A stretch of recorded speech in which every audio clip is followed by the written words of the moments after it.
Kabanata 826, Pagluhod sa Diyos Michael. Tuwang-tuwa si Lauren. Talaga. Tumango si Michael. Masayang hinalikan ni Lauren si Michael. Sandaling natigilan si Michael. Medyo kakaiba pa rin ang paghalik niya kay Jenny. Minsan na siyang nanumpa na hinding-hindi na niya hahawakan si Ivy at Jenny.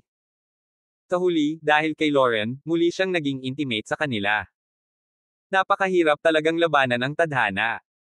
Kung titignan ng makapal na anyo ni Jenny, imposibleng manatiling walang pakialam si Michael. Ilang lalaki sa buong bansa ang gustong magkaroon ng babaeng ito. Ang mga kilalang tao ay palaging pinapahalagahan kaysa sa mga ordinaryong babae. Madali nilang napukaw ang pagnanais ng isang lalaki na sakupin sila. Sinabi ni Michael, "Lauren, kung gusto mo." Mukhang nahulaan ni Lauren ang iniisip ni Michael. Agad niyang sinabi, "Syempre gusto ko, pero ayokong gamitin ang katawan ni Jenny para maging intimate sa iyo. Dati, ginamit ko ang katawan ni Park Anya at Ivy. Ngayong malapit na akong makalaya. Gusto kong maging intimate sa iyo gamit ang sarili kong katawan." Ngumisi si Michael. "Oo, malapit na. Maniwala ka sa akin. Tatawagan ko na si Sean para sunduin ako. Ano ang gagawin mo? Hihiwalayan mo na ba si Jenny?" Sabi ni Lauren, "Bagamat gusto kong makasama ka ng mas matagal, walang alam si Jenny tungkol sa 8 magagandang pamilya, lalo na tungkol sa inyo ni Sean. Mas mabuting huwag mo siyang idamay." Sa totoo lang, maaaring patuloy na kontrolin ni Lauren si Jenny at samahan si Michael pabalik sa maliit at malayong bayan. Gayunpaman, si Lauren ay isang mabait na babae. Nag-aalala siyang baka mapahamak si Jenny kapag nahulog siya sa mga kamay ni Sean. "Sige." Hindi na nagsalita pa si Michael at agad na tinawagan si Sean. Nakatulog lang si Sean. Nang marinig niya ang pagtunog ng telepono ay labis siyang nadismaya. Damn it, sinong B***starred ang tumatawag ng gabing-gabi? Talagang hindi niya inaasahan na si Michael iyon.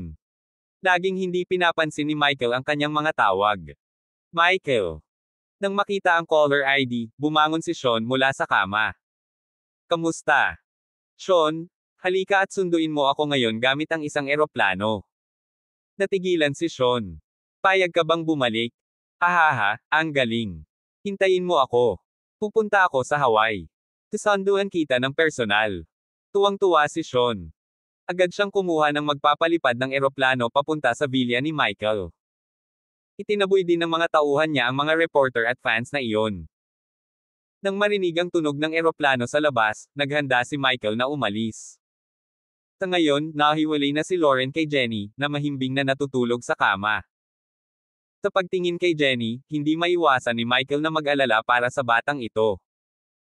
Kung tutuusin, nakita ng lahat ng lalaki sa bansa ang mga tahasang larawan niya. Sa kinabukasan, kahit saan siya magpunta, siya ay itinuturo at kinukutya. Ang kanyang karera sa industriya ng entertainment ay halos nasira. Hindi nilayo ni Michael na gamitin ang kanyang kapangyarihan para iligtas siya. Gayunpaman, nag-iwan siya ng tala para kay Jenny. "Magsikap ka para pagbutihin ang iyong kakayahan sa pag-arte. Magsanay sa iyong pagkanta at pagsayaw. Sa sandaling makagawa ka ng isang bagay na mabuti, makakalimutan ng iba ang nangyari ngayon. Kung wala kang anumang bagay, iuugnay ka lang ng mga tao sa mga larawang iyon magpakailanman." Ang sitwasyon ni Jenny ay katulad ng ilang babaeng celebrity sa entertainment industry. Ang mga babaeng celebrity na ito ay nakikipagkompetensya lang para makita kung sino ang mas maganda ang figure at mas maganda ang suot na damit. Walang gustong pagbutihin ang kanilang kakayahan sa pag-arte o pagkanta, at walang pakialam kung gumawa sila ng anumang magandang gawa. Hangga't ang isa ay nagtetrend, maaari siyang kumita ng pera at maging isang A-list celebrity. Maaari siyang maging sikat sa pagiging sikat. Si Michael ay palaging naiinis sa kakaibang kalagayang ito. Kung willing si Jenny na magbago in the future, to improve her acting and singing skills, imbes na mag-focus lang siya sa itsura niya, may chance pa siya. Pagkatapos lamang nagagawa si Michael ng isang angkop na pagkakataon para sa kanya upang makabalik at mabawi ang kanyang kasalukuyang kasikatan, o kahit na malampasan ito. Matapos tapusin ang tala, lumabas si Michael mula sa villa at pumunta sa eroplano. "Hahaha, Deity Michael, kanina pa kita hinihintay. Please pumasok ka." Tuwang-tuwa si Sean at niyaya si Michael na sumakay sa eroplano. Ang unang ginawa ni Michael pagkasakay ng eroplano ay ang suntukin si Sean. Bang! Natigilan si Sean at nataman ang suntok. Tumama ang ulo niya sa dingding ng eroplano. Ang lakas ng loob mong maging bastos kay Master Sean. Nang makita ito ng mga nasasakupan ni Sean ay inilabas nila ang kanilang mga baril at itinutok kay Michael. Walang pakialam si Michael. Alam niyang hindi maglalakas loob ang mga subordinate na ito na umatake kung wala ang utos ni Sean. Sean, narinig ko na gusto mong halayin ang asawa ko. Kahit na sinuntok, hindi naglakas loob na magalit si Sean. Ngumiti siya. Nagbibiro lang ako. Gusto ko lang kumbansihin ka ni MS Lauren na bumalik. Maglalakas loob ba akong hawakan ang asawa ng isang Diyos? Galit pa rin si Michael. Sean, okay lang kung hindi mo hayaang gamitin ng asawa ko ang phone niya for the past 6 months, pero hindi mo man lang siya hinayaang magbasa ng libro. Ikaw ang naging dahilan ng paghihirap niya araw-araw. Ngayong lubhang nasira ang mental na kalagayan ng aking asawa, hindi ko nahahayaang magpahinga ang bagay na ito. Nakangiting nagpatuloy si Sean. Michael, hindi mo ako masisisi dito. Nailigtas mo sana ang asawa mo noong 1 buwan, pero pinilit mong pumunta sa Hawaii para bisitahin ang manloloko mong dating asawa at anak. 1 buwan pang nagdusa si Lauren dahil sa iyo. Hindi mo ako masisisi dito. Ikaw. Galit na galit si Michael, ngunit hindi niya masabi ang totoo. Ngayon, lahat ay nangyayari ayon sa plano ni Michael. Hindi lang niya matutulungan si Sean na kumpletuhin ang mind transplant procedure, kundi makontrol din niya si Sean pagkatapos niyang sumailalim sa procedure. Sabi ni Sean, sige, huwag na nating isipin ang nakaraan. Ang pinakamahalagang bagay ngayon ay tapusin ang huling hakbang ng pamamaraan ng mind transplant. Alam kong ayaw mo akong tulungan, pero wala kang pagpipilian. Deity Michael, sa palagay ko ay dapat nating tapusin ang huling hakbang sa loob ng 1 linggo, tama ba? Ngumuso si Michael. 1 linggo. Medyo hindi masaya si Sean. Pilit siyang ngumiti. Well, ayos lang siguro na bigyan ka pa ng ilang araw. Ang 2 linggo ay sapat na, tama ba? Alam ni Michael na hindi na makapaghintay si Sean na makita ang tagumpay ng mind transplant procedure. Direkta niyang sinabi, nasolve ko na ang mga natitirang problema. Kung ang iyong mga subordinate ay sapat na mabilis, maaari naming kumpletuhin ang pamamaraan ng mind transplant sa loob ng 2 oras. Natigilan si Sean. Ano? 2 oras. Tuwang-tuwa si Sean na hindi niya alam ang gagawin. Ikinawin niya ang kanyang mga kamay at sumigaw, lahat, lumuhad at pasalamatan si Deity Michael. Todd. Lahat ng nasa eroplano, pati si Sean, ay lumuhad sa harapan ni Michael. Alam nila na ang pinakakahanga-hangang teknolohiya sa mundo ay malapit ng ipanganak. Kabanata 827, Pamamaraan isang tagumpay. Ang bagay na inaasam ni Sean sa loob ng mga dekada ay natupad na rin sa wakas. Siya ay walang katulad na nasa sabik. Sigaw ni Sean, at sumunod naman ang mga subordinate niya. Makapangyarihan si Deity Michael. Makapangyarihan si Deity Michael. Ang galing ni Deity Michael. Ang galing ni Deity Michael. Ang pangalan ni Deity Michael ay tatagal magpakailanman. Ang pangalan ni Deity Michael ay tatagal magpakailanman. Sabay-sabay na sigaw ng lahat. Puno sila ng sigla habang pinupuri nila si Michael. Tumayo si Sean at tumawa ng malakas. Hindi kita tinawag na daddy para sa wala. Ang kagandahang loob ni Deity Michael sa akin ay talagang katulad ng isang magulang. Si Sean ay isang demonyo. Sa ganitong nakakatakot na teknolohiya sa kanyang mga kamay, ang mundo ay magdurusa. Malamig na sabi ni Michael, sana pagkatapos kong tulungan kang kumpletuhin, palayain mo ang asawa ko gaya ng pangako. Ayokong may mangyari ulit. Kung hindi, maging handa na tanggapin ang galit ng mga Diyos. Labis ang kanyang pag-aalala na kapag natulungan niya si Sean, hindi na siya mapapakinabangan ng lalaki at tatanggihan niyang pakawalan si Lauren. Napangiti si Sean. Deity Michael, masyado kang nag-iisip ng mga bagay-bagay. Tatawagin ko ang mga subordinate ko para ilipat si MS Lauren sa villa sa tuktok ng bundok at hayaan siyang maligo, magpamasahe, uminom ng red wine at makinig ng musika. Pagkatapos, iimbitahan ko ang pinakamahusay na makeup artist at stylist sa US para bihisan siya. Ginagarantiya ko na kapag nagkita ulit kayong dalawa, sisikat pa rin siya, haha. Tinawag ni Sean ang kanyang mga subordinate at inayos ang lahat. Bumilis ang eroplano at hindi nagtagal ay nakarating sa maliit na bayan. Matapos bumalik si Michael sa research lab, sinimulan niya kaagad ang natitirang bahagi ng trabaho at idinagdag ang remote control factor sa stabilizer. Ang mga sangkap na kailangan para sa stabilizer ay napakabihirang. Talaga, ang buong supply ng mundo ay narito lahat, at hindi matagpuan sa ibang lugar. Bilang resulta, nakakasigurado si Michael na ang alinmang stabilizer na ginamit ni Sean sa pamamaraan ng mind transplant, ay isa na sa kanyang pinakialaman. Sa lalong madaling panahon, sa loob ng wala pang 2 oras, ang lahat ng mga problema tungkol sa pamamaraan ng mind transplant ay nalutas. Sabi sa kanya ng isa sa mga doktor ni Sean, "Master, theoretically speaking, walang problema sa mind transplant procedure. Maaari na nating subukan ito sa mga paksa ng tao ngayon." Natuwa si Sean. "Gawin mo agad." Naghanda na si Sean ng 2 test subject para lumipat ng isip. Tumayo si Michael sa gilid at pinanood ang procedure. Hindi nagtagal, tuwang-tuwang sinabi ng doktor kay Sean, "Guro, gumana." Nakita rin ni Sean at Michael na matagumpay na nagising ang test subject at nakakatayo, nakakalakad at nakakausap. Medyo natulala lang siya dahil hindi pa ganap na nakaka-adjust ang isip niya sa bago niyang katawan. Gayunpaman, sa paglipas ng panahon at dahan-dahan siyang umangkop, ang kanyang isip ay magiging ganap na katugma sa kanyang bagong katawan. Gumana. Ang pamamaraan na aking binuo para sa kalahati ng aking buhay ay sa wakas ay natapos na. Wrong Balan, papalitan kita at dodominahin ang mundo. Excited na itinaas ni Sean ang mga braso at sumigaw. Lahat ng nasasakupan ni Sean, pati na ang mga researcher, ay lumuhad sa lupa at nagsisigawan din. "Congratulations, Master. Pinabati kita, Guro. Mangibabaw ang guro sa mundo.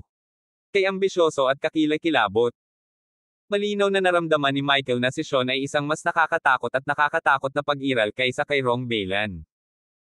Kapag pinalitan ni Sean si Wrong Balan at nakuha ang katayuan at kakayahan ng pamilya Wrong, malamang na magdurusa ang mundong ito.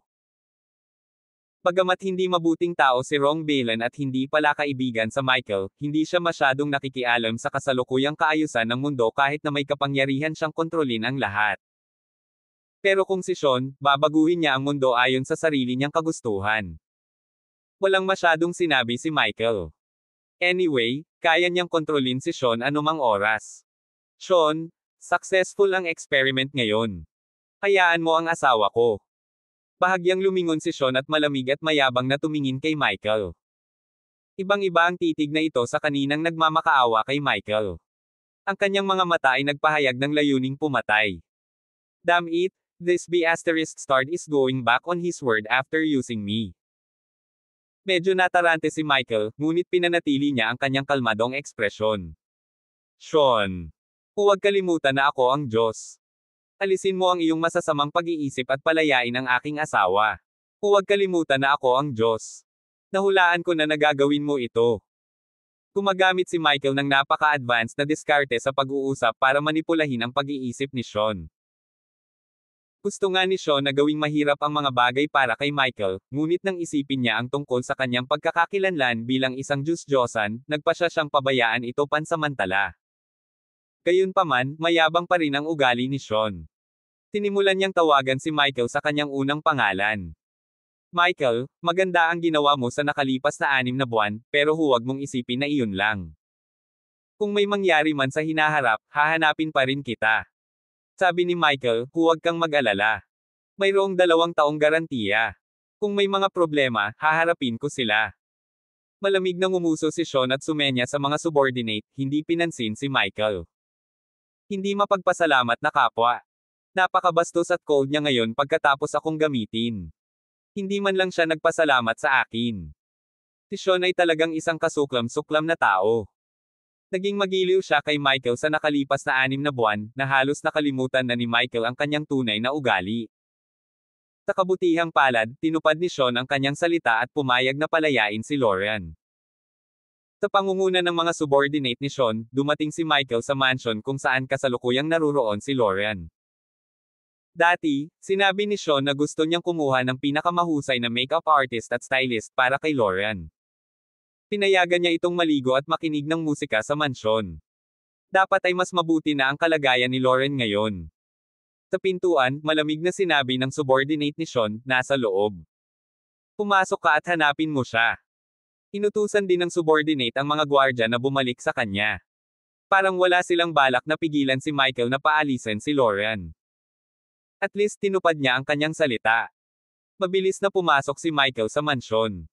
Honey, andito na ako. Mahal, nasaan ka na? Nandito ako para sunduin ka. Makakaalis na tayo. Napakalaki ng mansyon. Tawag ni Michael habang naglalakad. Pagdating niya sa sala, biglang narinig ni Michael ang boses ni Lauren. Ah! Umalis ka. Tulong. Huwag kang lalapit. Boses ni Lauren ang nanggaling sa banyo. Agad namang sumugod si Michael. Nakita niya si Lauren na naliligo sa bathtub, at may isang kahabag-habag na nasa katanghaliang gulang na lalaki sa banyo. Nakangiting humarap kay Lauren ang nasa katanghaliang gulang na lalaki, hindi niya namalayang nakarating na pala si Michael sa mansyon. Hehe, beauty, pinadala ako ni Master Sean para magpa-full body massage sa'yo. Ako ang pinakamagaling na masahista sa bansa. Lumipad ako mula sa Houston. Halika, baby, huwag kang mahihiya. Ang iyong asawa ay kukuha ng hindi bababa sa kalahating araw bago makarating. Tutulungan kong pasiglahin ang daloy ng iyong dugo. Ginagarantiya ko na magiging maganda ka kapag nakilala mo na ang asawa mo. Kabanata 828, ang homecoming party ni Lauren. Tumingin ang nasa katanghaliang gulang na lalaki kay Lauren at naglaway. Habang nagsasalita siya, parang itatapon niya ang sarili niya sa bathtub. Takot talaga si Lauren. Wala siyang magawa ngayon. Kung bumangon siya mula sa bathtub, hindi ba makikita ng kakaibang lalaking ito ang hubad niyang katawan? Huwag. Pumikit si Lauren at patuloy na binuhusan ng tubig ang medyo may edad na lalaki. Sa kritikal na sandaling ito, sumugod si Michael sa bilis ng kidlat. Hinawakan niya sa magkabilang kamay ang lalaki at itinapon palabas ng bahay patungo sa bintana. Bumagsak. Sa sobrang lakas ni Michael ay itinaboy niya ito palabas ng bahay. Namatay on the spot ang lalaki. Nililigawan mo si kamatayan. How dare you touch my wife? Galit na galit si Michael. Hindi lang niya kinasusuklaman ang lalaking ito, kundi hinamak pa niya si Sean sa pagpapadala ng walang prinsipyong masahista para asarin si Lauren. Hobby. Nang makita ni Lauren si Michael, umakyat siya sa bathtub at sinunggaban siya, walang tigil ang pag-agos ng kanyang mga luha. Hobby, ikaw ba? Ikaw ba talaga? Nananaginip ba ako? Tinitingnan ba kita sa pamamagitan ng katawan ng iba? Mahigit kalahating taon na silang hindi nagkita ng personal. Bagamat nakipagkita si Lauren kay Michael noon, nagawa lang niya ito sa pamamagitan ng katawan ng iba. Sa makatuwid, sa sandaling ito, hindi masabi ni Lauren kung ito ay totoo o isang panaginip. Niyakap ng mahigpit ni Michael si Lauren. Ako ito. Ako talaga. Nakita sa wakas. Ikaw ang totoong ikaw. Ma'am. Sa wakas, tuwang-tuwa si Lauren. Pamayat ka at mukha kang haggard. Pero napakaganda mo pa rin. Napatingin si Michael kay Lauren. Mas masama ang hitsura niya kaysa kalahating taon na ang nakakaraan, na nagpapasakit sa puso ni Michael. Ano ang nangyari sa kanya? Ipinanganak si Lauren sa isang piling pamilya sa kabisera at hindi kailanman nagduso noon. Pero 6 na buwan lang siyang naghihirap. Ilabas mo ako. Gusto kong umalis sa lugar na ito. Gusto ko nang umuwi.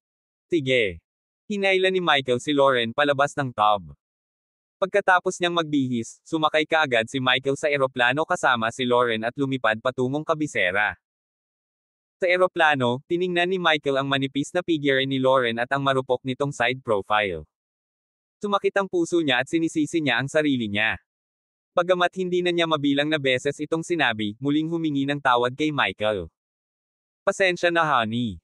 Nagdulot ako ng labis na paghihirap sa iyo. Sabihin mo sa akin, paano ako makakabawi sa iyo? Itatago ko ang aking sarili sa pinakamataas na pamantayan kapag nakipag-ayos sa iyo. Gusto ko maging masaya ka. Kailangan kong bumawi sa mga hinaing na dinanas mo sa nakalipas na 6 na buwan. Saad ni Michael habang hawak ang kamay ni Lauren. Ngumiti si Lauren at unti-unting bumalik sa dati niyang matikas na sarili. Nakakulong ako sa madilim na bahay nitong nakaraang 6 na buwan. Araw-araw akong nag-iisa. Gusto ko lang makakita ng mga tao ngayon. Maraming tao. Gusto kong pumunta sa masikip at masiglang lugar.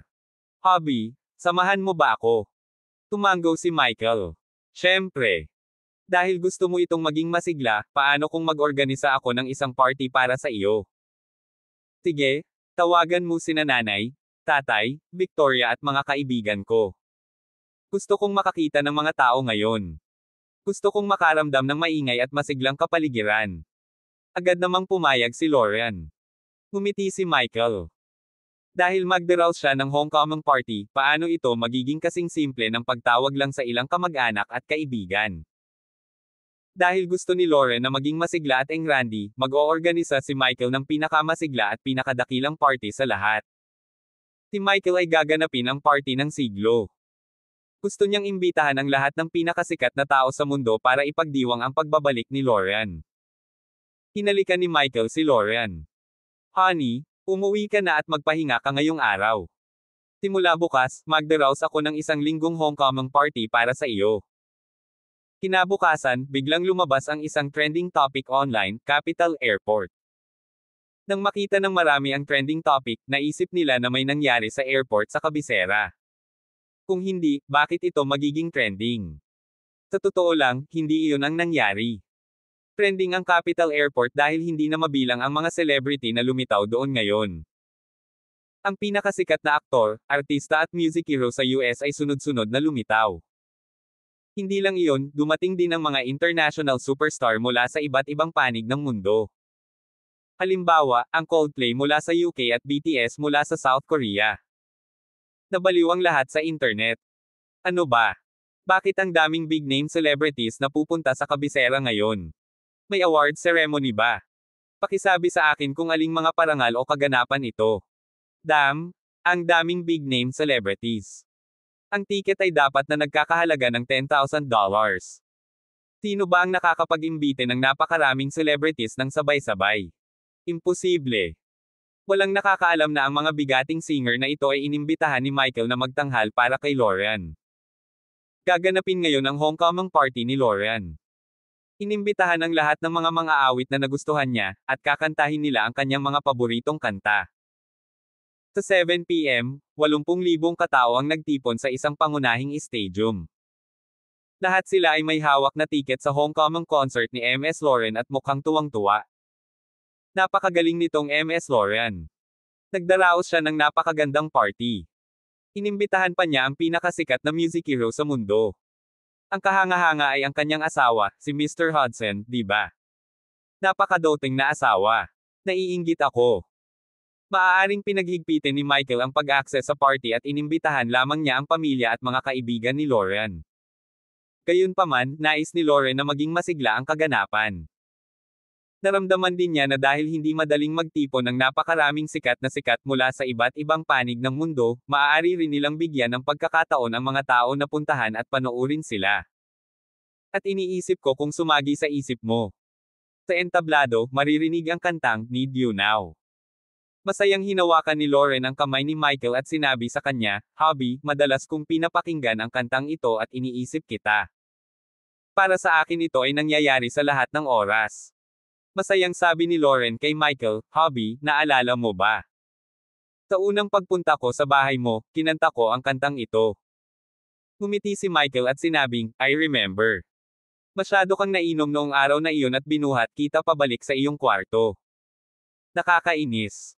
Pinitukan ni Lauren si Michael ng isang masayang ngiti. Gayunpaman, sa sandaling ito, nalaman ni Ivy, na inayos na manatili sa Houston, na nag-organisa si Michael ng isang grand homecoming party para kay Lauren. Nagseselos siya kaya hindi niya kinaya. Galit na galit ako. Galit na galit ako. Siya ang sumakay sa gintong karwahe sa England. Siya ang nakatanggap ng pinakamaraming asset mula sa pamilya Hudson. Ngayon, ang pinakakahanga-hangang partido sa mundo ay gaganapin sa kanyang karangalan. Bakit kailangan niyang magkaroon ng mga bagay na ito? Siya ay nanganak ng isang anak na babae, ngunit ako ay nanganak ng isang lalaki. Hindi, kailangan ko ring pumunta sa kabisera. Kung hindi, ibibigay ni Michael ang lahat kay Lauren at sa kanyang anak sa hinaharap at wala nang pakialam sa amin. Dahil doon, binuhat ni Ivy ang kanyang anak at naghanda na umalis. Gayunpaman, pinigilan siya ng nasasakupan ni Michael, na siyang namamahala sa pagbabantay. Kung walang utos ni Master, hindi mo madadala ang anak ni Master kahit saan. Inis na ibinaba ni Ivy ang bata. Tapos lalabas ako mag-isa, okay. Malamig na sinabi ng subordinate, bahala ka. Kabanata 829, nagpaplano laban kay Liza Shelby. Napatapak ni Ivy ang kanyang mga paa sa galit. Bagamat nalaman niyang kaya niyang umalis sa lugar na ito ng mag-isa, ang kaalamang ito ay nagtulala sa kanyang pakiramdam. Kaya niyang umalis mag-isa, ngunit hindi kasama ang kanyang anak. Nangangahulugan ito na si Michael lamang ang nagmamalasakit sa kanyang anak. Wala siyang pakialam kay Ivy. Maaari siyang manatili kung gusto niya, umalis kung gusto niya. Sa huli, pagkatapos ng isang taon, hindi na siya papayagang ipagpatuloy ang pag-aalaga sa kanilang anak. Damn it, anak lang niya ang inaalala ni Michael at hindi ako. Ngunit nag-organisa siya ng ganoong engranding homecoming party para kay Lauren at nag-imbite ng napakaraming celebrities. Hinahayaan niya si Lauren na tamasahin ang gayong walang katulad na pagtrato. Malinaw na mga manluloko sina Lauren at Victoria. Nakipagtulungan sila para magsinungaling sa iyo. Michael, sila ang masamang babae. Naniniwala na ngayon si Ivy na mayroon siyang trump card sa kanyang mga kamay. Hindi niya ito ginamit sa lahat ng oras na ito dahil gusto niyang maghintay ng tamang oras para kumilos. Malamig na singgal ni Ivy. Sa pag-iisip kay Lauren at Victoria, napuno siya ng paghamak. Agad siyang lumabas ng bahay at sumakay ng eroplano papuntang Cabecera. Noong gabing iyon, tinanggap ng pinakamalaking stadium sa Cabecera ang pinakapaputok na gabi ng mga tagay mula nang magbukas ito. Sunod-sunod na lumitaw ang mga superstar. Sa huli, sa gitna ng mga tagay, lumabas si Lauren sa entablado bilang host. Lahat ng 80,000 concertgoers ay ipinagbabawal na dalhin sa kanilang mga telepono at anumang kagamitan sa pag-record sa venue. Sa makatuwid, ang lahat ay maaari lamang manood ng pagganap at hindi ay record ito. Hindi sinabi ni Lauren sa kanila ang buong pangalan niya. Hihigpitan din ng Michael ang internet para pigilan si Lauren na maging trending topic. Kung tutuusin, si Michael ay mula sa isang lihim na pamilya. Kinailangan niyang maging low profile kahit na gumagawa ng mga ganoong bagay na mataas ang profile. Sa gitna ng hiyawan ng 80,000 katao, kinanta ni Lauren ang Endless Love nina Diana Ross at Lionel Richie. Sa ibaba ng entablado, labis na naantig si Michael habang nakikinig sa malumanay na pagkanta ni Lauren. Noong gabing iyon, madaming nainom si Lauren at nalasing din si Michael sa kanya. Nang magising siya kinabukasan, halos hapon na. Ngayon, nagayos si Michael ng isa pang grand performance para kay Lauren. Ito ang ikapitong laro ng NBA Finals. Nagkaroon na NBA Finals season iyon. Nasa ikapito at huling laban na ang Golden State Warriors at Brooklyn Nets. Ito ay isang laban at engranding. Sa mga mahilig sa basketball, ang laban na ito ay mas mahalaga kaysa anupaman. Alam din ni Michael na gusto ni Lauren si Stephen Curry mula sa Warriors, kaya tinawag niya ang presidente ng NBA, si Adam Silver, at hiniling sa kanya na ayusin ang ikapitong laban na gaganapin sa stadium ng Capital One Arena sa Cabecera. 7 PM ang oras ng laban, ngunit pagsapit ng 6 PM, puno na ang venue. Salamat, Ms. Lauren. Ang NBA Finals ay dapat gaganapin sa ibang estado ngayong taon. Ngunit nagawa mong dalhin ito sa Cabecera. F*6, sobrang galing niya. Nagawa niyang dalhin ang NBA Finals sa Cabecera sa maikling panahon. Siguradong isa ang asawa ni Ms. Lauren sa pinakamakapangyarihang tao sa mundo. Narinig ko na sa isang tawag mula sa kanya, si Adam Silver ay masunurin na sumang-ayon sa kanyang kahilingan. Ang lahat ng mga manlalaro ay makakatanggap ng dagdag na milyon bawat isa. Isa pa, siya ang nag-imbite ng napakaraming big-name celebrities para sa napakalaking concert na iyon kahapon. Isa lang siyang baliw sa asawa. Ang mga malalaking kaganapan sa 2 araw na ito ay naging sentro ng talakayan sa Michael. Naramdaman na ng ilang matatalinong tao na mayroong grupo ng mga elite sa mundong ito na ang katayuan ay higit sa lahat ngunit pinananatiling mababa ang profile. Umupo sina Michael at Lauren sa unang row. Nakasuot ng pink at leisure outfit, si Lauren ay mukhang isang batang estudyante sa unibersidad. Tanong niya, hobby, hindi makakarating si Victoria ngayon. Sabi ni Michael, oo, si Victoria ay nag-aaral pa rin ng ice hockey mula sa kanyang guro sa Timog. Hindi siya makakapunta pansamantala. Sabi ni Lauren, Sai, kilala ko si Victoria. Sa totoo lang walang importante. Ayaw niya lang makipagkompetensya sa akin para sa oras sa iyo. Gusto niyang nasa akin ang buong atensyon mo, kaya sinadya niyang lumayo. Napakatalino ni Lauren. Iyon talaga ang nangyari. Alam ni Victoria na kalahating taon nang hindi nakita ni Lauren si Michael at siguradong na-miss siya ng husto. Nakahanap siya ng dahilan para lumayo para bigyan ng mas maraming oras sina Michael at Lauren na mag-isa. Napakagaling ni Victoria. Sobrang na-touch si Lauren. Ngumiti si Michael. Napakagaling ninyong dalawa. Habang nag-uusap sila, dumaan sa kanila ang isang pares ng magagandang figure. Tumangala si Michael at nakitang si Jenny iyon at ang superstar na si Liza Shelby. Jenny. Medyo nagulat si Michael. Bakit siya nandito? Ang paglabas ni na Jenny at Liza Shelby ay agad na nagdulot ng kaguluhan sa mga manunood. Tingnan mo, hindi ba Jenny? Haha, first time niyang lumabas after ng photo scandal, diba? Thirst. Hindi ko pa rin makalimutan ang figure niya sa video, haha. Hehe. Kailangan kong panoorin ito isang beses bawat gabi bago ako matulog. Lumapit si Jenny kay Michael at sinabing, Michael, nakita ko ang note na iniwan mo para sa akin. Nagpasya akong pagbutihin ang aking mga kasanayan sa pag-arte at magtrabaho ng husto. Talagang gagawin ko ito. Mukhang motivated si Jenny. Ngumiti si Michael at tumango ng walang sinasabi. Pakilala kita kay Liza Shelby. Matapos malaman ni Liza ang aking pangyayari, siya ang nagkusa na lumapit at aliwin ako. Sinabi pa niya na gusto niya akong turuan kung paano kumilos. Ipinakilala ni Jenny si Liza Shelby kay Michael.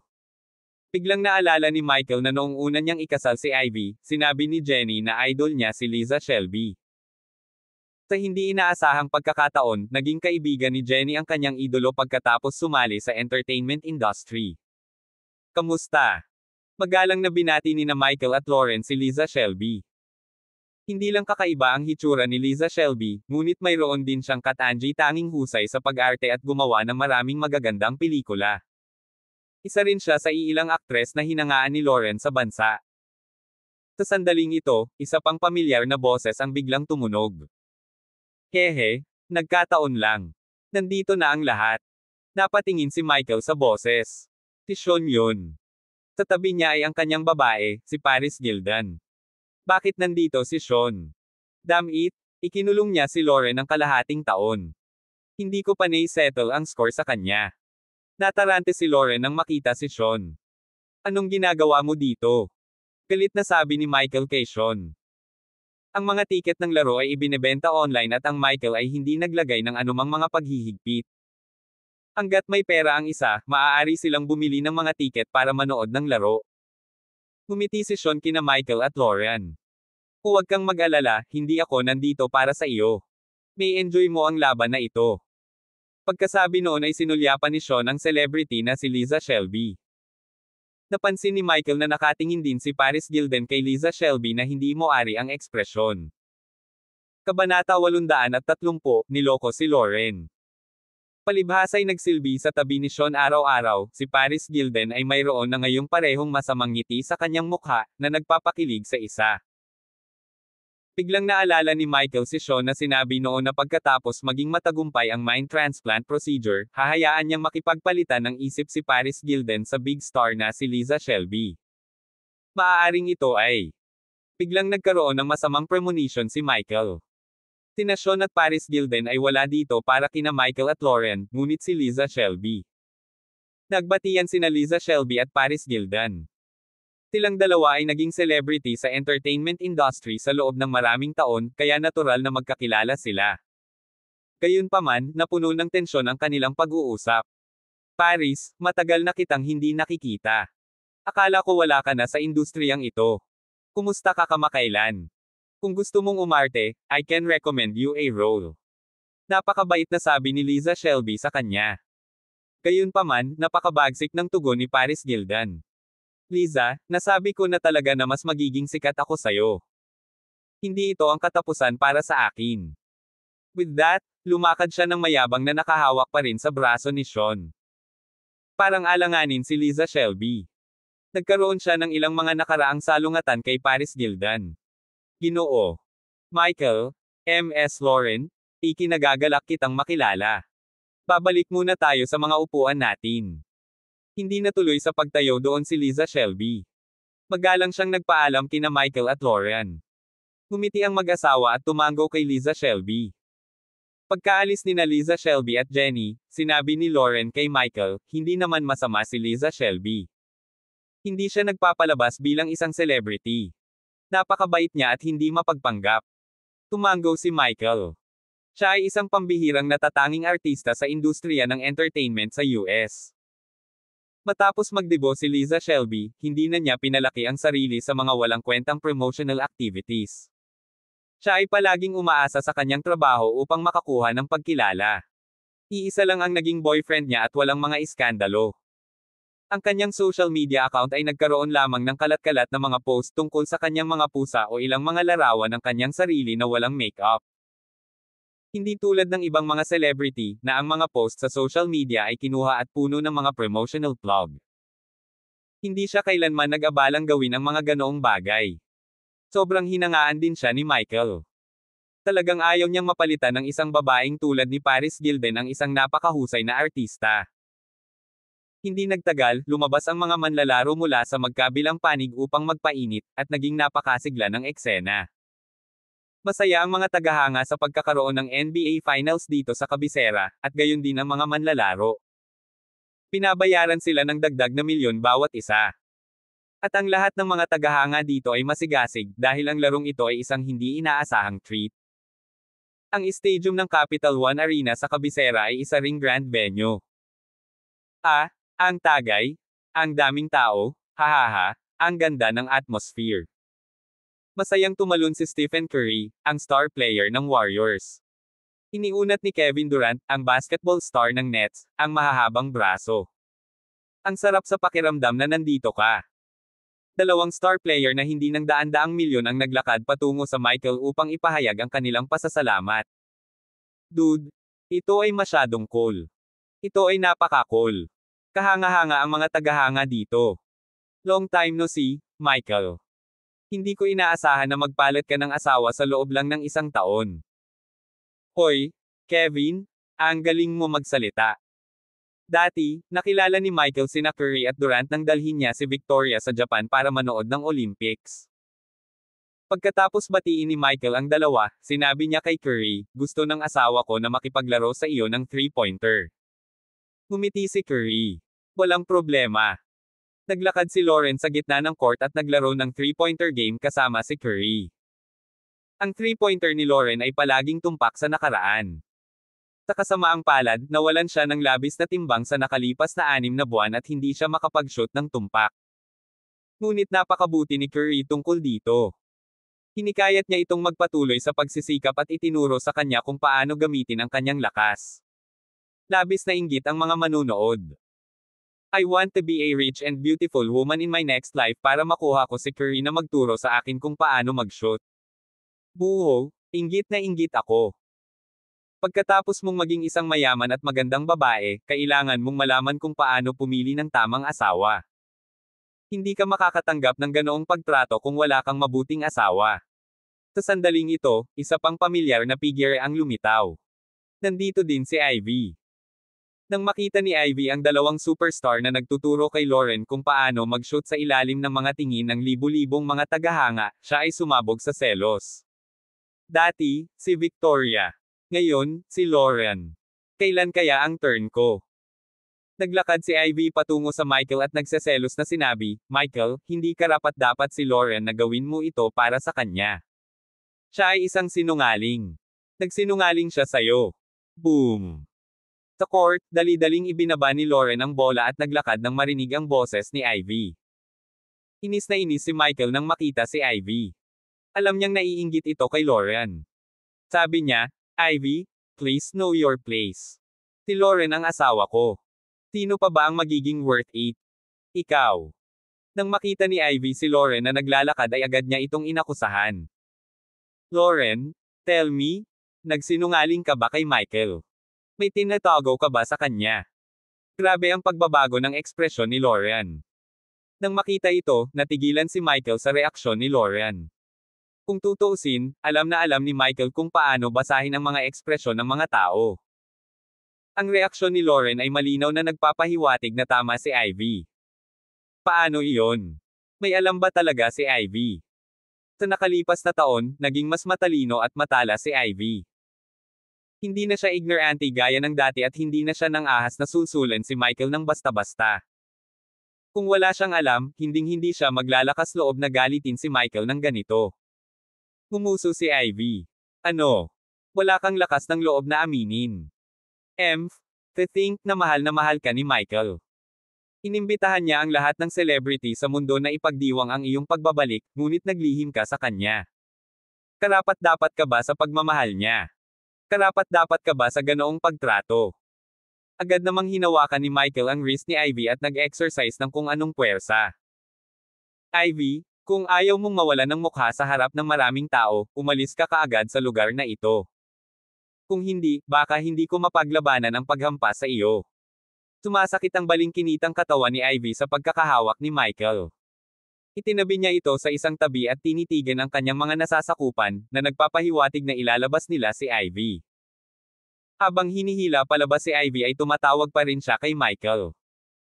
Michael, naparito ako para sabihin sa iyo dahil sa mabuting kalooban. Si Lauren ang sinungaling. Siya ang masamang babae. Siya at si Victoria ay mas mababa sa akin. Hindi mapalagay si Michael sa sinabi ni Ivy. Ano ba talaga ang tinutukoy ni Ivy?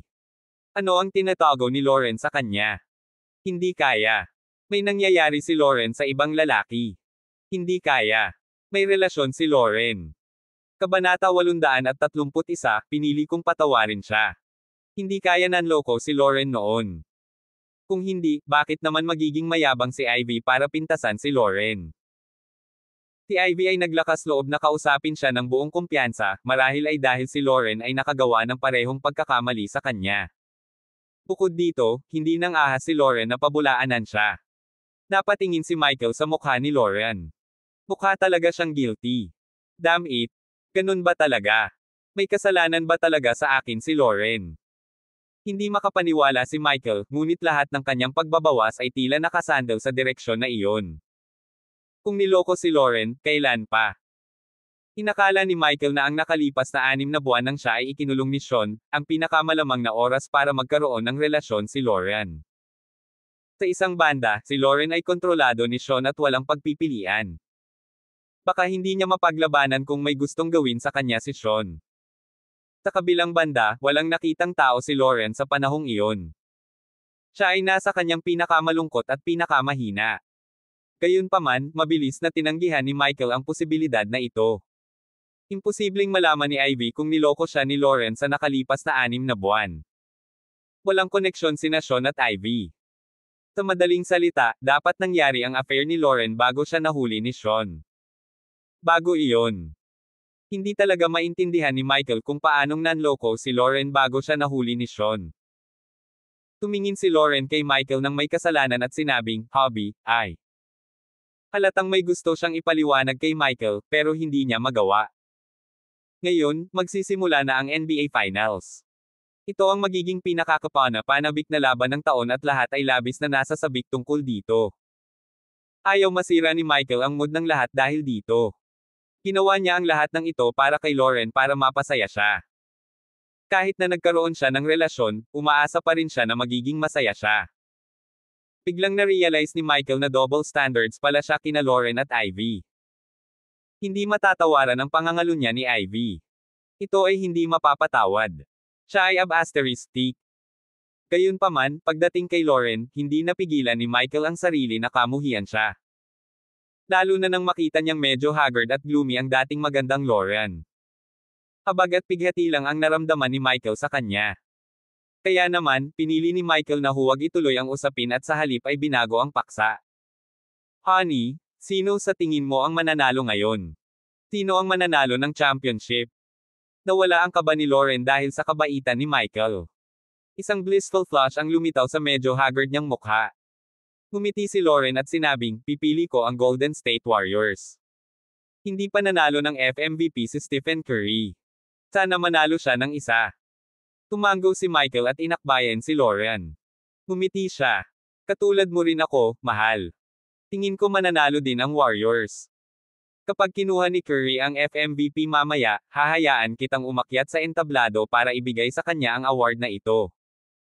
Magpatuloy sa pagbabasa sa 0NMYB0XN0VEL. Excited na tinakpe ni Lauren ang mukha niya. Talaga. Angkop ba iyon? Pinakasalan kita.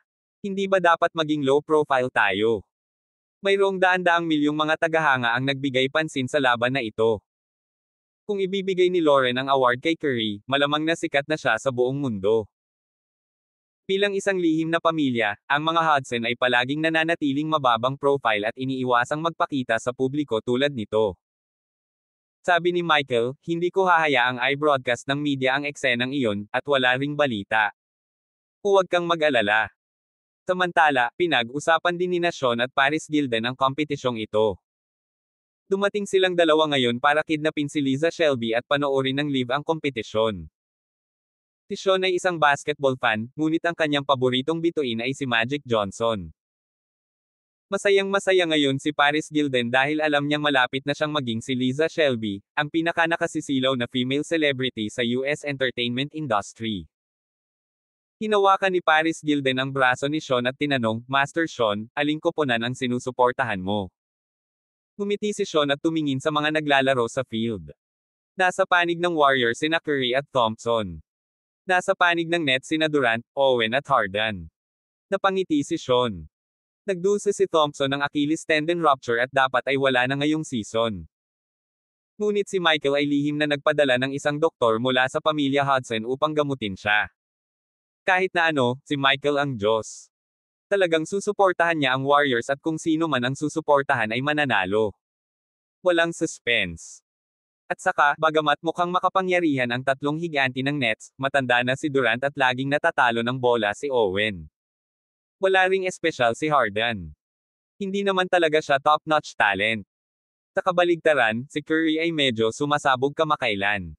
Sinusuportahan ko ang Warriors.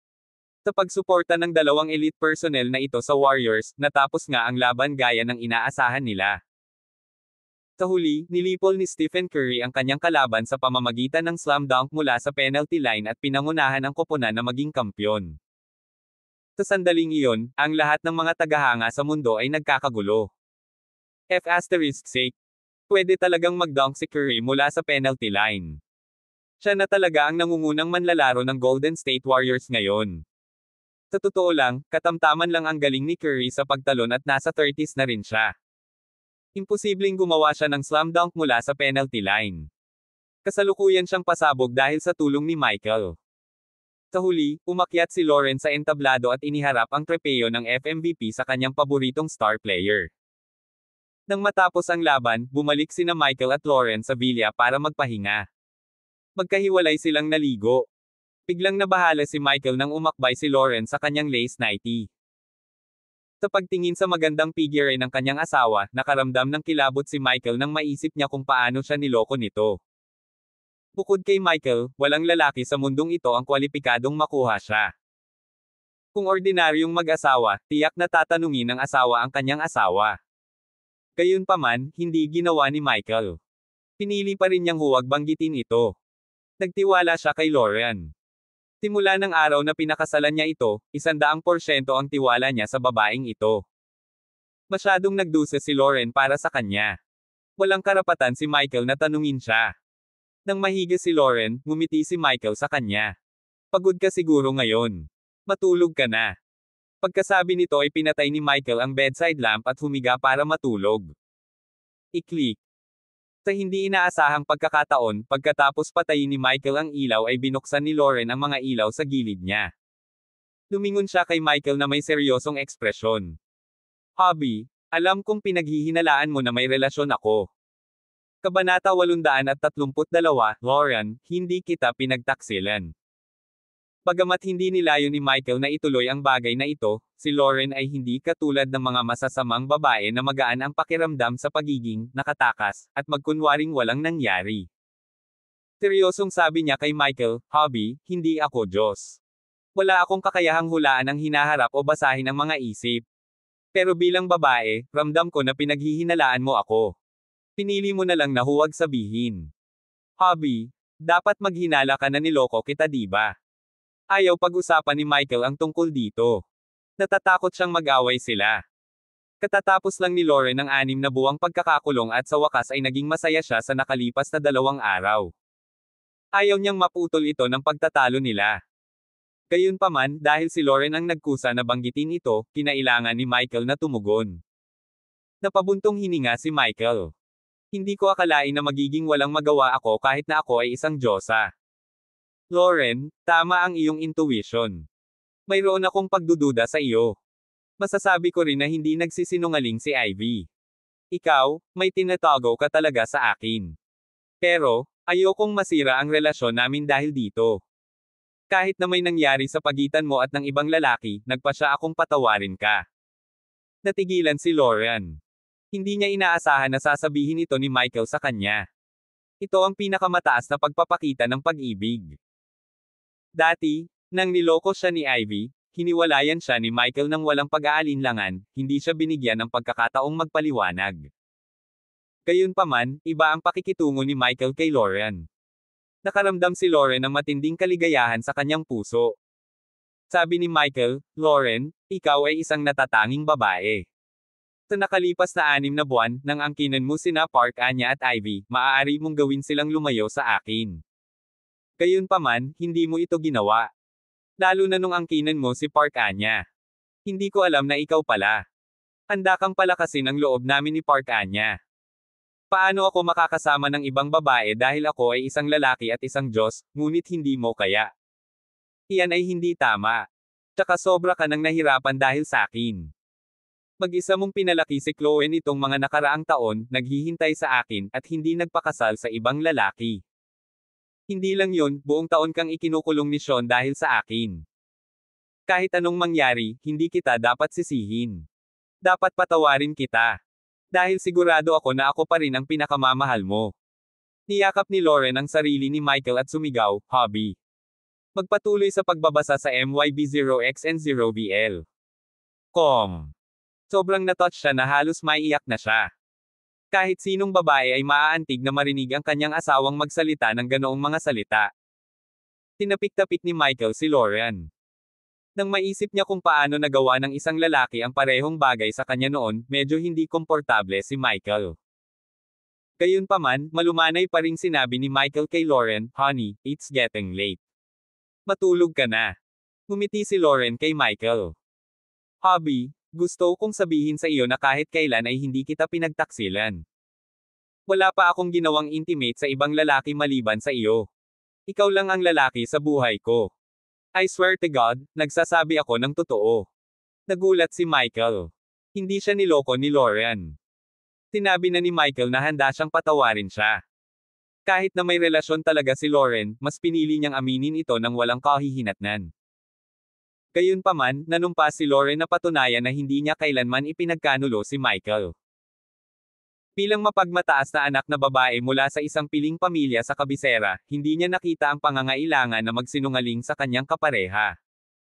Kung sinabi niyang hindi, talagang hindi niya sinadya. Tuwang-tuwa si Michael. Talaga. Mariing tumango si Lauren. Niyakap ng mahigpit ni Michael si Lauren. Ang pakiramdam na ito na mabawi ang isang bagay na nawala sa kanya ay masyadong kasiya siya.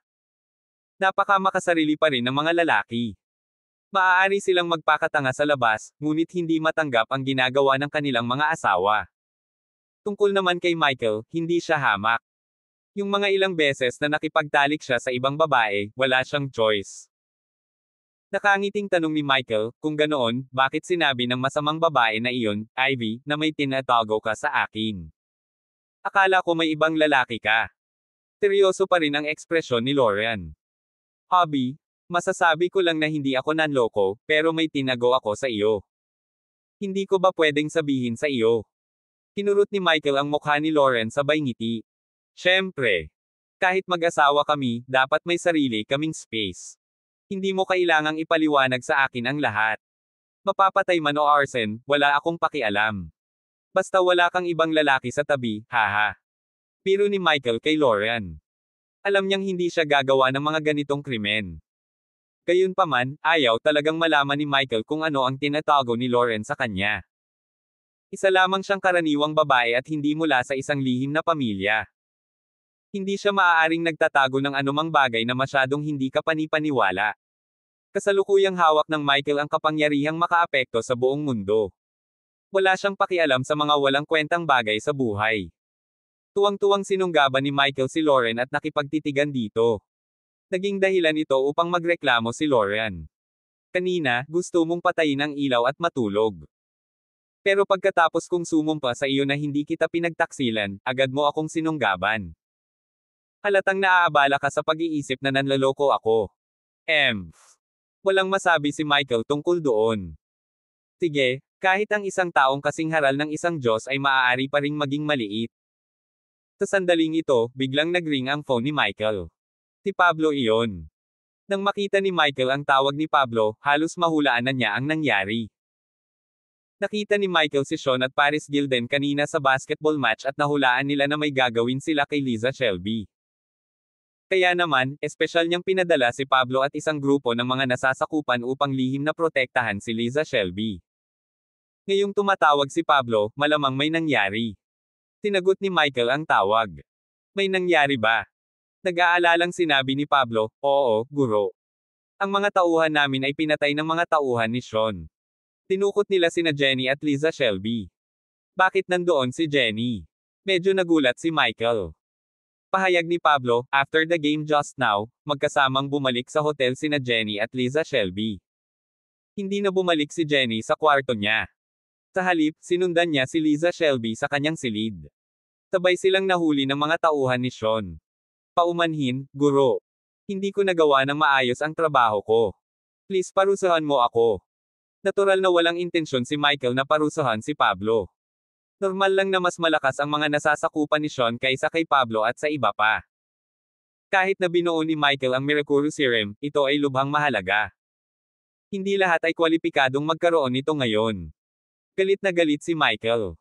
Itong si Sean. Hindi lang si Liza Shelby ang inagaw niya, pati si Jenny ang kinuha niya. Tuluyan na niya akong binaliwala. Kabanata 833, ang kasuklam-suklam na Sean. No matter what, si Jenny ay dating hipag ni Michael. Paano naging walang prinsipyo si Sean para makuha ang pamilya ni Michael? Kung maglakas loob siyang agawin si Jenny ngayon, baka maglakas loob siyang hulihin si Ivy o maging si Victoria sa hinaharap.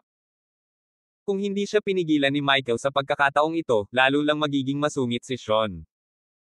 At this moment, Lauren asked, Hobby, may nangyari ba kay Liza Shelby?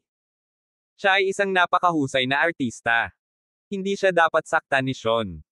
Hobby, kailangan mo siyang iligtas. Hinangaan ni Lauren si Liza Shelby.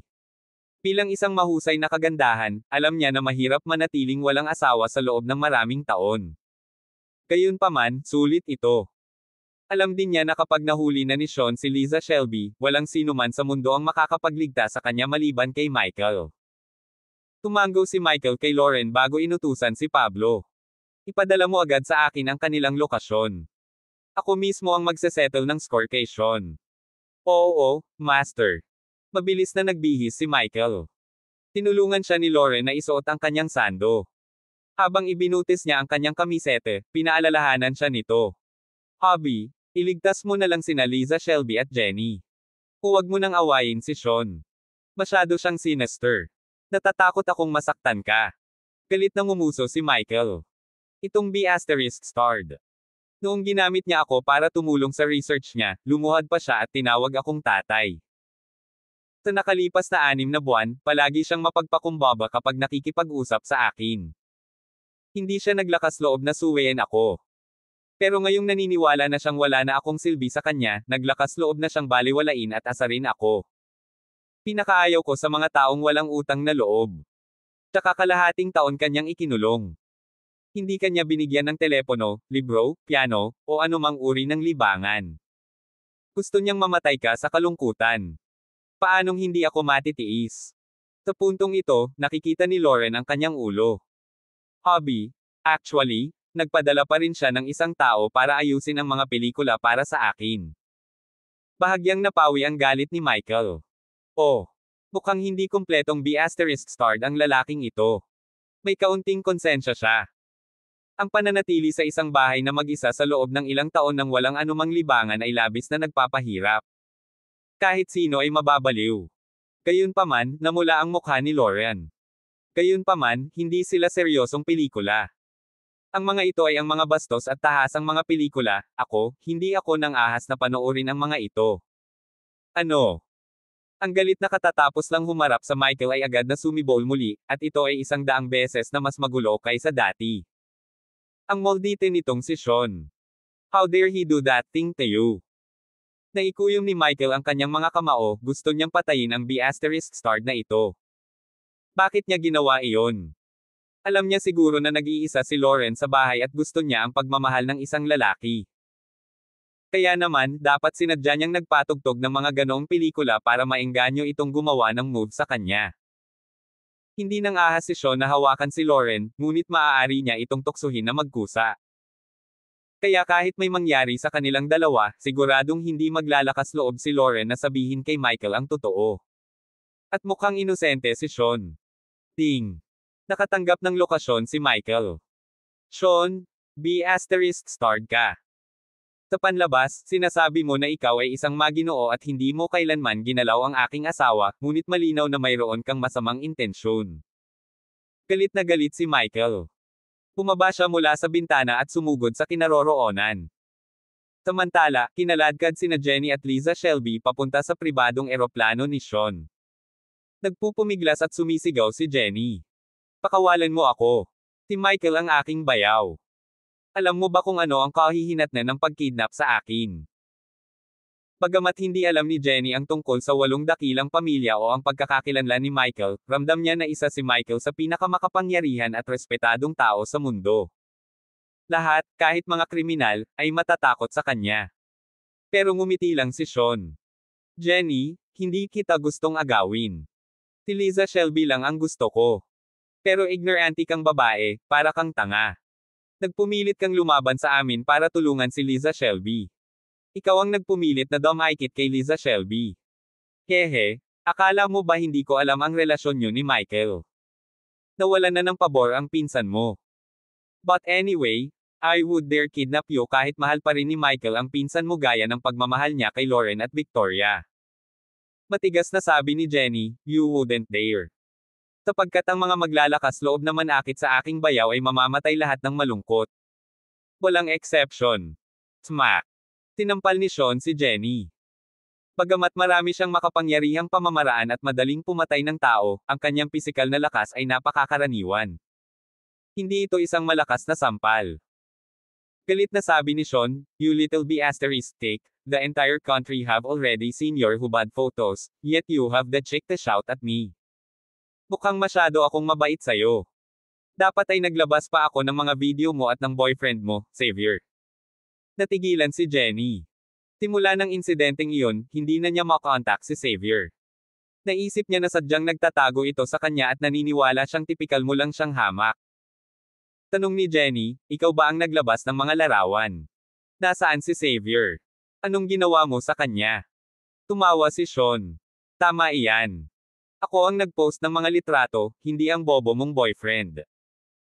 Tungkol naman sa bobo mong boyfriend, ginagamit ko siyang test subject sa mga experiments ko. Kung sinuswerte siya, hindi pa siya dapat patay. Hahaha. Galit na galit si Jenny. Ang kanyang karera sa pag-arte ang pinakamahalaga sa kanya. Pero sinira ito ni Sean.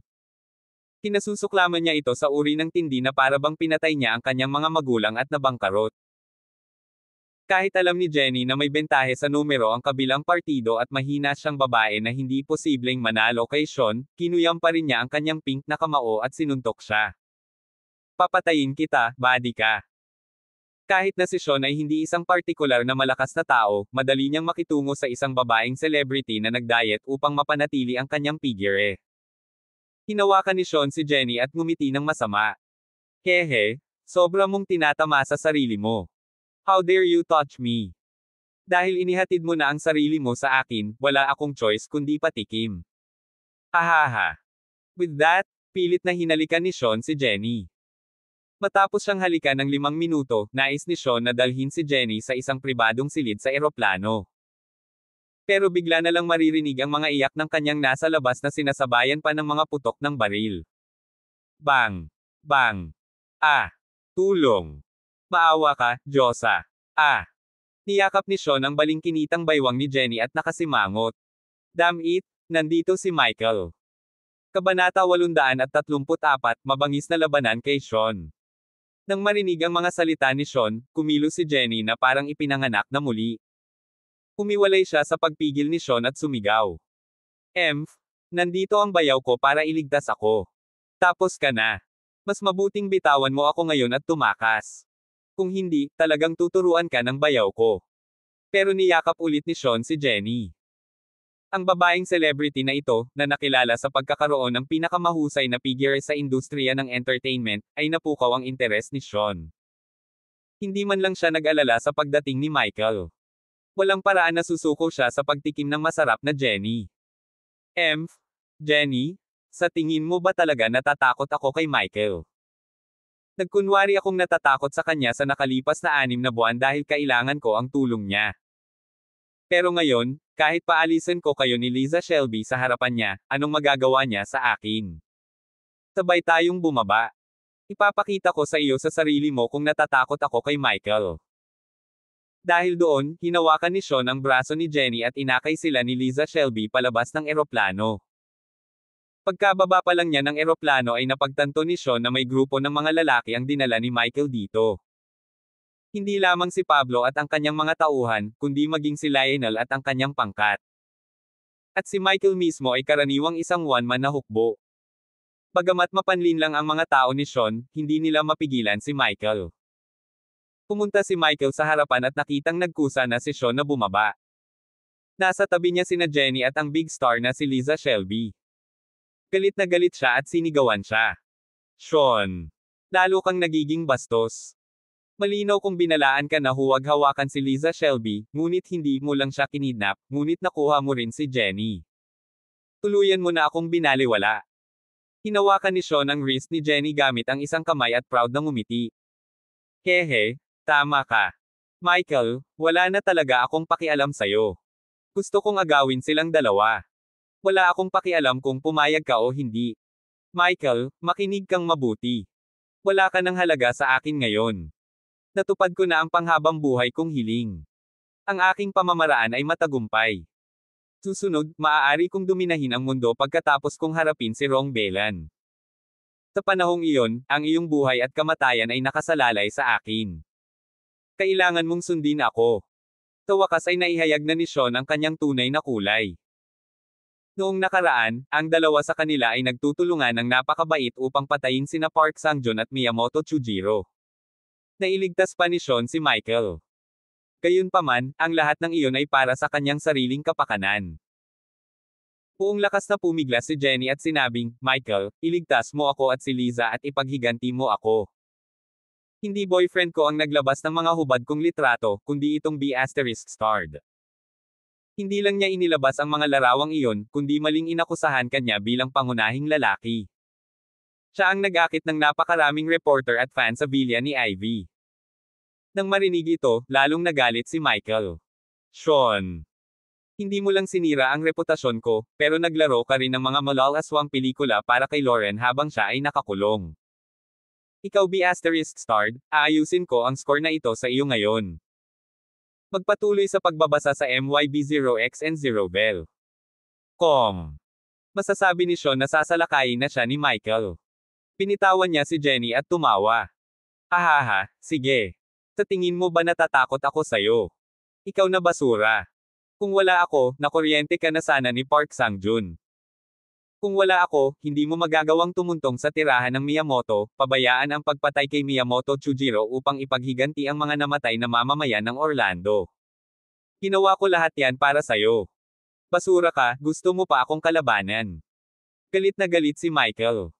Tumalon siya at tumakbo papunta kay Sean. Bang bang bang bang. Agad namang nagpaputok ng baril ang mga kampa ni Sean kay Michael para pigilan ito. Gayunpaman, hindi na masugitan ng bala ang katawan ni Michael. Hinarap ni Michael ang mga bala at nagpatuloy pasulong. Hindi man napigilan ng mga nasasakupan ni Sean si Michael na lumapit, nanatiling kalmado at tahimik si Sean. Parang hindi naman siya nag-aalala. Matapos makipag-ugnayan kay Sean sa mahabang panahon, alam din ni Michael na mayroon siyang napakalakas na pamamaraan. Kaya niyang talunin at pumatay ng mga tao sa malayo. Sa makatuwid, hindi direktang naniningil si Michael. Alam niyang malamang naiiwasan siya ni Sean. Habang papalapit si Michael kay Sean, biglang kinuha ng una ang kanyang invisibility cloak at nagtago. Oh my God! Michael! Saan siya nagpunta? Ito ang unang pagkakataon na nakakita si Jenny ng ganoong advanced na teknolohiya. Napatulala siya. Protektahan Master. Nataranta ang mga kampan ni Sean. Natakot sila na sa oras na muling magpakita si Michael, napatay na niya ang kanilang Panginoon. Gayunpaman, malamig na ngumiti si Sean at nanatiling kalmado. Gusto mong gamitin ang invisibility cloak ng pamilya Smith para patayin ako. Anong biro? Inukupa ko ang pamilya Smith sa loob ng ilang dekada. Hahayaan ko bang gamitin mo iyon para patayin ako? Naglabas si Sean ng pulang bag sa bulsa at kinuha ang isang hibla ng buhok. Sa isang biglaang apoy na lumitaw ng wala saan, nagsimulang masunog ang buhok. Sa likod. Laking gulat ni Sean nang matuklasan na si Michael, na nasa harapan niya ilang segundo lang ang nakalipas, ay nadulas na sa kanyang likuran, at naghahanda ng maglunsad ng palihim na pag-atake. Siya ay talagang isang nakakatakot na tao. Matapos makuha ni Sean ang lokasyon ni Michael, mabilis siyang nagpadala ng pusa para sa lakayin. Meow! Meow! Meow! Iba ang mga pusa ni Sean sa mga ordinaryong pusa sa bahay. Ang kanyang mga pusa ay napaka-agresibo.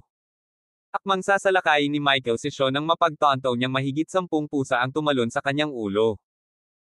Ang mga kuko ng mga pusa ay napakatalas at naputol ang mukha ni Michael. Damn it! Nagagawa niyang tukuyin ang lokasyon ko. Napagtanto ni Michael na ang kanyang palihim na pag-atake ay hindi magtatagumpay. Tumawa si Sean. Michael, mukhang nakalimutan mo na may kakayahan akong sumubaybay. Marami akong nakolektang buhok mo dito, para lagi kong mahanap ang lokasyon mo. Ang invisibility cloak mo ay walang silbi laban sa akin. Galit na galit si Michael. Ang taong ito talaga ang pinakamahirap na kalaban na nakatagpo niya. Mahirap lalo na kalabanan siya ng one-on-one. Sa kabutihang palad, nakagawa na si Michael ng maraming kontra-hakbang bago dumating. Nang makitang walang silbi ang invisibility cloak, hinubad ito ni Michael at muling nagpakita. Bang! Pinatay ni Michael ang lahat ng pusa. Labis na tuwang-tuwa si Sean nang makitang muli si Michael. Michael, ikaw ay hindi gaanong karanasan kaysa sa akin sa isang one-on-one na labanan. Paano kung malakas ka at kaya mong tumalon ng malayo? Kung masusuntok mo ako ngayon, aaminin kong talo ako. Kabanata 835, bugbugin si Sean. Mayabang na sulsol ni Sean kay Michael. Ito ay tiyak na dahil alam niya na si Michael ay isang Diyos-Diyosan kaya na-enjoy ni Sean ang pakiramdam na ito ng pagiging superior sa isang Diyos. Matagal nang nakakuyom ang mga kamao ni Michael, ngunit hindi siya nagkaroon ng pagkakataong iduyan iyon sa mukha ni Sean.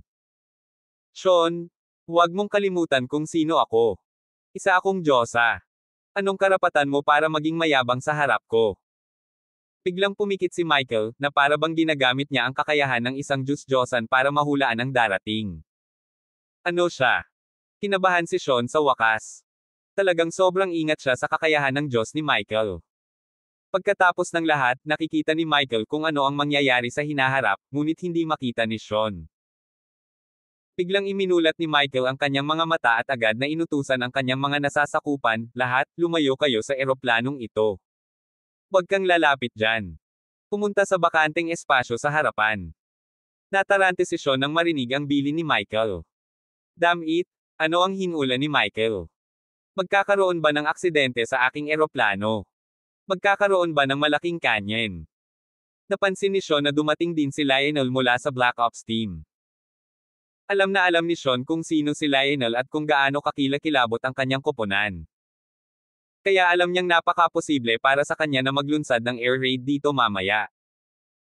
Sa mga mata ni Sean, ang paligid ng kanyang eroplano ay naging pinakamapanganib na lugar. Parang nakikinita niya ngayon ang dagat ng apoy. Katulad noong sila ay nasa Maldives, hinulaan na ni Michael ang pagdating ng tsunami ng maaga, kaya't sinadya niyang hinikayat sina Park Chan-young at Miyamoto Masaki na manatili doon at patayin sila. Hindi mamamatay si Sean tulad nila, niloko ni Michael. Lahat, makinig kayo. Takupin mo rin agad ang bakanteng espasyo sa harapan. Sigurado si Sean na dahil inutusan ni Michael ang kanyang mga tauhan na pumunta sa espasyo sa harapan, nangangahulugan ito na ang lugar na iyon ay ganap na ligtas. Kung tumindig sila sa ibang lugar, hindi magagarantiyahan ni Sean ang kanilang kaligtasan. Tumakas. Hindi man lang nag-abala si Sean. Dahil inutusan ni Michael na lumayo sa eroplano. Nangangahulugan ito na ang kanyang eroplano ay hindi umalis sa kanyang pananaw sa hinaharap. Bagamat mayabang si Sean, hindi siya nang ahas na labanan ang hinaharap. Ang kanyang mga tauhan ay lumaban ng husto habang ang mga nasasakupan ni Michael ay tila hindi naglalagay ng kanilang pinakamahusay na pagsisikap. Bilang resulta, hindi nagtagal ay sinakop ni Sean at ng kanyang mga tao ang bakanteng espasyo. Sa sandaling ito, sumilay sa mukha ni Michael ang isang matamis na ngiti. Nahulog si Sean dito. Bang! Bang! Bang! Boom! 12-dosenang bola na nakalagay sa apat na gilid ng bakanteng espasyo ang biglang sumabog. Ang berdeng gas ay ibinubugo matapos ang mga bolang ito ay pasabugan. Ang gas ay napakakapal at hindi naaanod ng malayo. Ito ay nakapaloob sa loob ng bakanteng espasyo. Damn it! Hindi ko makita. Agad namang nataranta ang mga nasasakupan ni Sean dahil tuluyang nakaharang sa kanilang paningin ang makapal na berdeng gas na ito. Wala silang makitang kahit ano. Ganun din si Sean. Maingat na sumingot si Sean at nakita niya ang amoy ng mga tradisyonal na halamang gamot. Nako, ito ang bitag ni Michael. Niloko ko siya. Hindi niya hinulaan ang anumang panganib sa eroplano. Tinadya niya akong akitin dito. Nagulat si Sean. Katulad ng sinabi ni Sean. Hindi pa hinulaan ni Michael ang anumang mangyayari sa eroplano ngayon. Tinadya lang niyang umarte na parang sasampalin ito ng missile para linlangin si Sean. Napakahusay ni Michael sa paggamit ng mga psikolohikal na taktika. Alam ni Sean ang kanyang kakayahan sa paghula at makukumbensi siya. Kaya naman, naplano na niya ang lahat bago siya dumating. Inutusan niya ang isang tao na maglagay ng medicinal mist sa itinalagang bakanteng espasyo. Nabuo ng Hudson S ang ambon na ito gamit ang mga tradisyonal na halamang gamot. Nilalamon ng ambon na ito, hindi lang mahirap huminga, pati paningin ng isang tao ay tuluyang nababara. Gayunpaman, nagsuot si Michael ng isang espesyal na pares ng salaming decolor at nakakakita ng malinaw. Si Michael ay lumundag sa berdeng ambon at dumating sa tabi ni Sean.